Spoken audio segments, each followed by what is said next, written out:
People ignorant, people dying, high levels of AIDS, and what's the deal? Churches are full. A Zambian pastor has highlighted what it takes to be economically successful with prayer. People are praising God. Africans pray all night. Prayer is not in the success equation. Prayer is in the revelation equation. Decision making is in the success equation.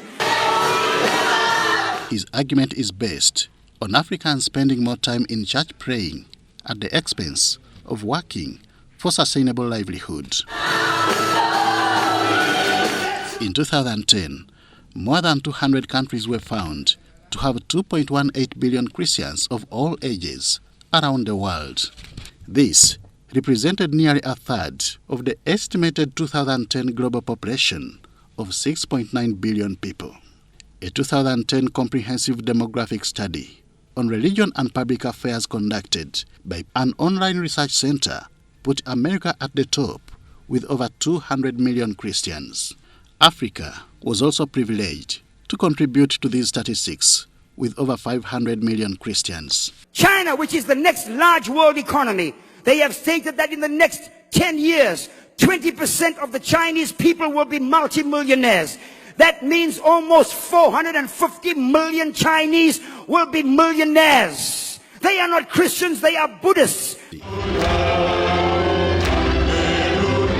In Uganda, findings of the 2014 census indicate that Catholics are the largest religious denomination, constituting close to 40% of the population.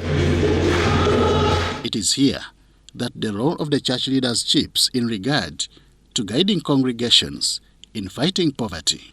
Abalokole ba mirundi esatu waliwo abalokoka nga beerokodde bo bennyini, ne wabaawo abalokolebwa abantu, ne wabaawo ne Katonda bye yayita okuba abalokole. Kakati abalokolebwa abantu n'abo abeerokola ekintu balina engeri gye bakitutte nga banno bayigandirira ssente, y'ensonga lwaki abo endiga zaabwe oba abantu abamu babakumidde mu bwabwe. 2 Thessalonians chapter 3 verses 10 reads, and I quote, "While we were with you, we gave this order: if anyone doesn't want to work, he shouldn't eat. But in a world full of competition in all sectors, with poverty still biting in developing countries, how should one balance work with prayers?" Kitaawe wa Yesu yali mubazi. Ekyo kitegeeza kukola. Mukama waffe Yesu Kristo yennyini yali mukozi. Of course, we need God. We need God. I don't say that attending conferences is bad, but at least like 6 hours, then you go to do your own work. Against the spirit of selfishness. Church leaders are believed to be civil in one way or another, with the capacity to change the mindset of Christians. It is for this reason that renowned entrepreneur Audrey Rwabogo calls on them to preach just more than the Bible. The export capability is low. The farms are not manned very well.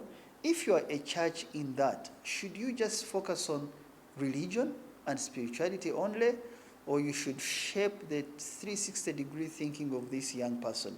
That, for me, is where we need to meet them, because church leaders are civic leaders in a way. This he said during business orientation training as part of the Gaining Scale series, where he emphasized access to qualified staff as a promoter of innovation. Tell them about the danger the African is facing by being out of technology, by consuming foreign products without any innovation, by spending hundreds of man-hours on Facebook, on all these tools where you are just captured by the thinking and food and thought process and you're shaped by other people, but you're not looking at where you stand.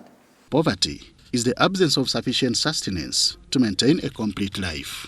Its relationship with religion makes them strange bedfellows, with the main question analysts always seeking answers to being whether the concepts belong together.